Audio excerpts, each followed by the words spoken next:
Student today we will read chapter 5 of civics. इस chapter से हमारे सिविक्स का एनुअल वर्क शुरू होता है। द चैप्टर नेम इज गांव का स्थानीय स्वशासन यानी कि local self government of rural areas, यानी कि गांव का स्थानीय शासन किस प्रकार का होता है, वहाँ किस प्रकार की सुविधाएं होती हैं, इस चैप्टर में हम रीड करेंगे। फर्स्ट इज सामुदायिक विकास, कम्युनिटी डेवलपमेंट।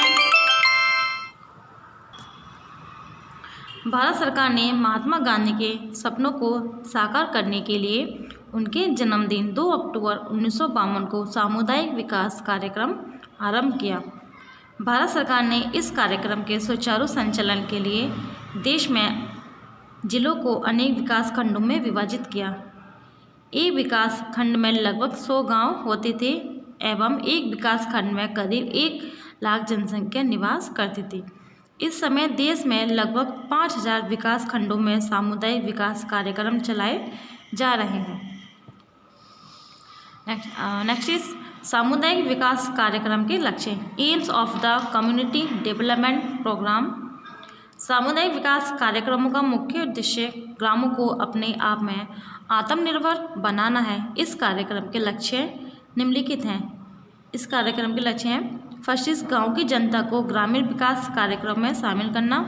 सेकंड, ग्रामीण जनता का बहुमुखी विकास करना, बहुमुखी यानी कि चारों ओर से।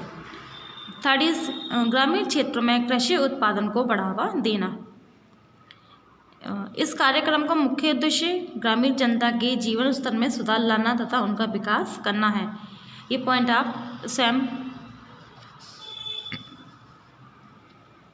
आप first, second, third, fourth, fifth ये पॉइंट आप स्वयं रीड करेंगे। द नेक्स्ट इज सामुदायिक विकास कार्यक्रमों का संगठन, ऑर्गेनाइजेशन, कम्युनिटी डेवलपमेंट प्रोग्राम्स। सामुदायिक विकास के कार्यक्रम विभिन्न स्तरों पर संचालित तथा कार्यान्वित किए जा रहे हैं। ग्राम सेवक एवं ग्राम सेविका सबसे निचले स्तर के कार्यकर्ता होते हैं जो ग्राम स्तर पर कार्य करते हैं कि लोग ग्रामवासियों तक विकास का संदेश पहुंचाते हैं। विकास खंड में ब्लॉक समिति संपूर्ण विकास कार्यक्रमों का संचालन एवं देखरेख करती है। राज्य सरकार द्वारा खंड विकास अधिकारी की नियुक्ति की जाती है। वह सभी कार्य ब्लॉक समिति के सहयोग से करता है, यानी कि राज्य सरकार द्वारा एक खंड विकास अधिकारी की नियुक्ति की जाती है। वही सारे कार्य होते हैं जो गांव में सड़क निर्माण यानी कि कुछ जो भी सुविधा है गांव की, वही उनके देखरेख में होती हैं। विकास कार्यक्रम की योजना बनाने में वह ब्लॉक समिति की सहायता करता है। ब्लॉक का प्रमुख विकास खंड का मुख्य होता है, यानी कि जो ब्लॉक का प्रमुख होता है वो विकास खंड अधिकारी इसका मुखिया होता है। द नेक्स्ट इज गाँव में स्थानीय शासन, self local government in village. अब हम देखेंगे गाँव का यानी खुद का स्थानीय स्वशासन कैसा होता है। हमारे देश में गांव के स्थानीय स्वशासन का इतिहास बहुत प्राचीन है। रामायण एवं महाभारत में हमें अनेक गांव पंचायतों के विवरण प्राप्त होते हैं। मौर्य काल में भी गांव का स्वशासन ग्रामवासियों द्वारा स्वयं ही किया जाता था। उस समय ग्राम पंचायतें गांव में सड़कों का रखरखाव, सफाई, पेयजल, सिंचाई, सामाजिक या धार्मिक कार्यों की देखभाल तो उनकी व्यवस्था करती थी। यानी कि गाँव का जो शासन था वह पंचायत के द्वारा होता था। जो पंचायत है ये स्वयं की होती थी, वही सारे कार्य करती थी। ये पंचायती राज व्यवस्था मध्य युग तक इसी प्रकार चलती रही, लेकिन अंग्रेज सरकार ने इस व्यवस्था को भारत में हतोत्साहित किया।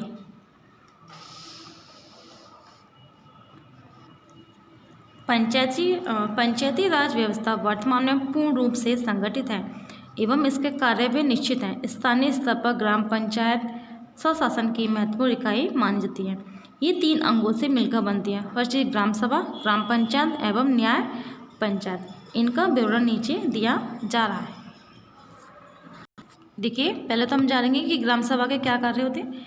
ग्राम सभा विलेज असेंबली, गांव में निवास करने वाले 18 वर्ष से इससे ऊपर के सभी व्यक्ति ग्राम सभा के सदस्य होते हैं। ग्राम सभा के प्रमुख कार्य निम्नलिखित हैं। ये कार्य आप स्वयं रीड करेंगे ग्राम सभा के। द नेक्स्ट इज ग्राम पंचायत, विलेज पंचायत, यानी कि जो गांव के लोगों की होती है उनका स्थानीय शासन खुद करते हैं। देखिए, 5 सदस्य की समिति ग्राम पंचायत कहलाते हैं, यानी कि ग्राम पंचायत में होते हैं 5 सदस्य, उनकी समिति को पंचायत कहते हैं, जिनका चुनाव ग्राम सभा के सदस्यों द्वारा अथवा 4 अथवा 5 वर्ष की अवधि के लिए किया जाता है। यानी कि जो ग्राम पंचायत के सदस्य होते हैं उनका चुनाव गांव के लोगों द्वारा ही किया जाता है। वो लोग 4 या 5 वर्ष की अवधि के लिए चुने जाते हैं। आजकल गांव की आबादी के अनुसार ग्राम पंचायत के सदस्यों की संख्या निश्चित की जाती है। ग्राम पंचायत में 7 से 30 सदस्य हो सकते हैं।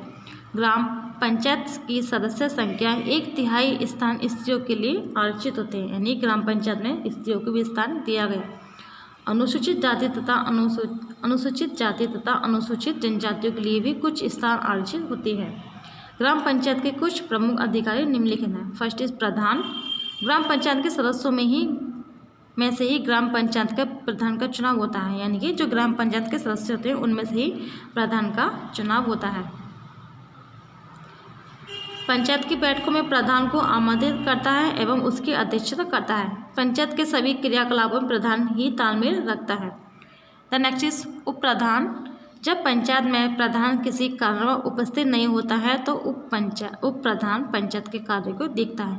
यदि किसी कारणवश जो प्रधान पंचायत में उपस्थित नहीं होता है तो उसके स्थान पर जो उप प्रधान है वो कार्य देखरेख करेंगे प्रधान के स्थान पर।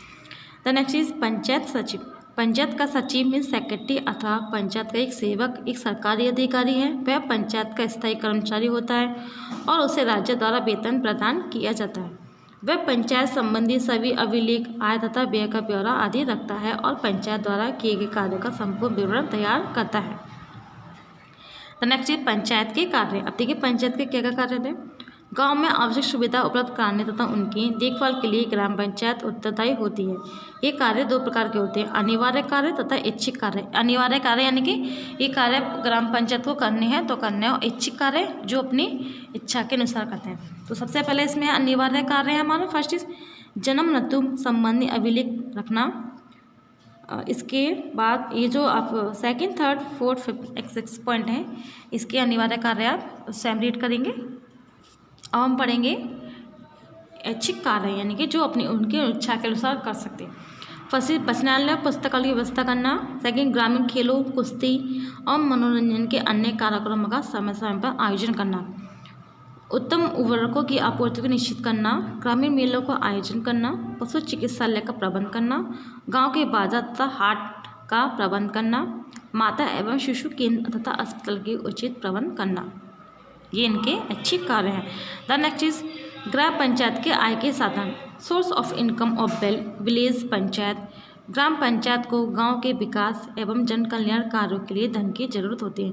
यानी कि जो ग्राम पंचायत है गांव के विकास के लिए, यानी कि गांव के लिए जो कार्य करेगी उसके लिए उसके धन की आवश्यकता होगी ना।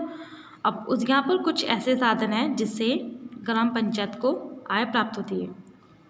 तो ये ग्राम पंचायत के आय के साधन निम्नलिखित हैं। फर्स्ट इज दुकान मेलों, मकानों, दुकानों, मेलों एवं साप्ताहिक बाजारों पर करों से प्राप्त है। यानी कि जो मेले लगती हैं, दुकान लगती हैं, उन पर उन्हें टैक्स लगाना पड़ता है, जिससे कि ग्राम पंचायत को आय प्राप्त होती है। भूमि, भवन, अन्य संपत्ति, पशुओं की खरीद, यानी कि बेचने और खरीदने में पंजीकरण से प्राप्त फीस, यानी कि जो पशुओं को बेचेगा उसके लिए पंजीकरण कराना पड़ेगा। थर्ड इज सार्वजनिक संपत्ति की बिक्री से प्राप्त आय, यानी कि जो सरकार की संपत्ति है उससे बेचने से भी आय प्राप्त होती है। राज्य एवं केंद्र सरकार से प्राप्त अनुदान, यानी कि इसको राज्य और केंद्र सरकार से भी कुछ सहायता मिलती है। नेक्स्ट इज न्याय पंचायत। देखिए गांव के स्थानीय प्रशासन में न्याय पंचायत का महत्वपूर्ण स्थान है। ग्रामीणों के छोटे मोटे झगड़े का निपटारा करने के लिए इसका गठन किया जाता है। ये न्याय पंचायत अनेक गाँव के लिए कार्य करती है। न्याय पंचायत के सदस्यों को पंच अथवा उसके अध्यक्ष को सरपंच कहा जाता है। न्याय पंचायत में सरकार द्वारा दिए गए सीमित क्षेत्राधिकार के फौजदारी अथवा दीवानी मुकदमों की सुनवाई होती है। न्याय पंचायत को एक सीमा के अंदर अर्थदंड देने का अधिकार है प्राप्त है। यानी न्याय पंचायत एक सीमा के अंदर दंड दे सकती है, लेकिन वो किसी को सजा नहीं सुना सकती। लेकिन किसी भी अपराधी को जेल की सजा देने का अधिकार नहीं है। न्याय पंचायत में प्रार्थना पत्र आदि देने का कोई व्यय नहीं करना पड़ता था। इसमें वकील की जरूरत नहीं होती। न्याय पंचायत द्वारा फैसले शीघ्र किए जाते हैं तथा उन पर कोई खर्च नहीं करना पड़ता। नेक्स्ट इस गांव में सरकारी कर्मचारी, निम्नलिखित सरकारी कर्मचारी की नियुक्ति की जाती है। गांव में कुछ है कर्मचारी जिनकी नियुक्ति सरकार के द्वारा की जाती है। फर्स्ट इज लेखपाल अथवा पटवारी। लेखपाल को ही पटवारी कहा जाता है। इसका कार्य भू राजस्व एकत्रित करना था, भू संबंधी समस्त अभिलेख तैयार करना है। इनका कार्य है भू का जो भूमि है लोगों की उससे टैक्स प्राप्त करना, जब भूमि से संबंधित लोगों के कागज वगैरह तैयार करना। नेक्स्ट इज चौकीदार। ये गांव में शांति व्यवस्था बनाए रखने में महत्वपूर्ण भूमिका निभाता है। थर्ड इज टीके लगाने वाला। ये बच्चों को रोग निरोधक टीके लगाता है तो सरकार की स्वास्थ्य संबंधी नीतियों को लागू करता है।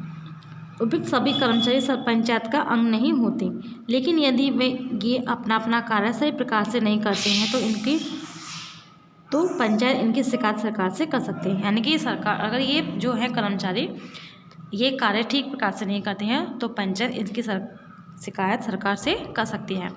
Chapter is finish. I hope you all are understand this chapter and thank you.